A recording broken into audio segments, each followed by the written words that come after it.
My name is Dawn Hughes, and I'm the coordinator for Booktrib's book club program. I'm here today with author Eric Z. Weintraub to talk about his book, South of SEPHARAD, a heroic, heartbreaking story of a father who holds tightly to his faith, his family, and his integrity while confronting the harsh reality of exile. Wow, that sounds incredibly interesting.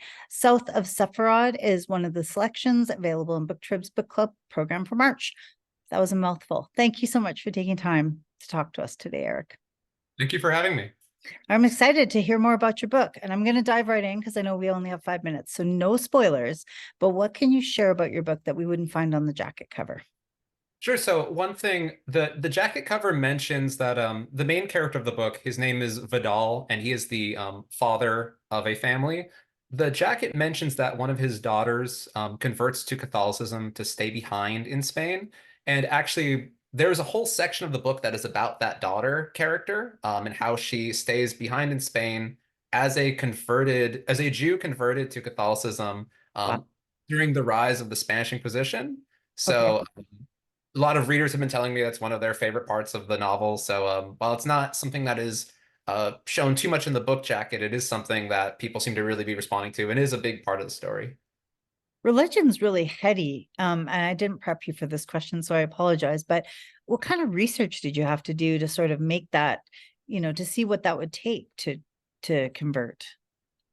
Oh, so you're talking about the religion Yeah, research?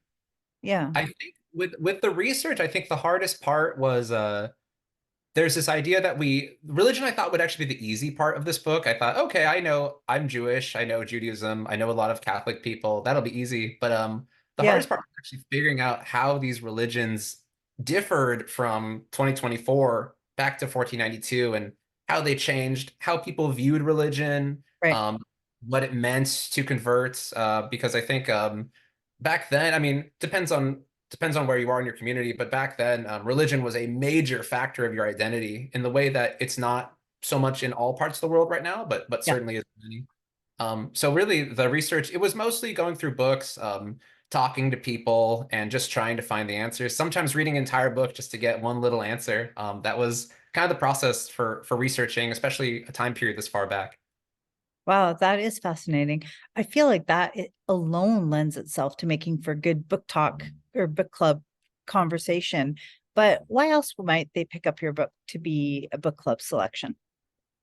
I think the book makes a good book club selection because that even though I hope that people will talk about the book and want to analyze it and give their thoughts on it, I also think that the book has so many themes that are so relevant to today, such as religion, as we were talking about. The book is Yeah. also about a family that's forced to move to another country. That's something that could be ripped from today's headlines, even though the book takes place in 1492.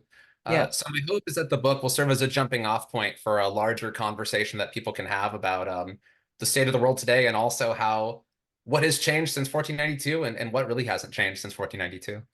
Absolutely. Definitely. I could see that being, I want to read it now. I'm excited to read it. Oh, good. We're Excited gonna for you. veer we're gonna veer off your book now. I'm sorry. Because I just want to help readers build their 2024 TBR list. So what's the best book you've read, fiction or nonfiction, in the last year? This is okay if I give a book from 2022? Oh, absolutely. Yeah. Okay, so this was a book that I read recently, but came out in 2022. It's called Mercury Pictures Presents, and it's by Anthony Mara.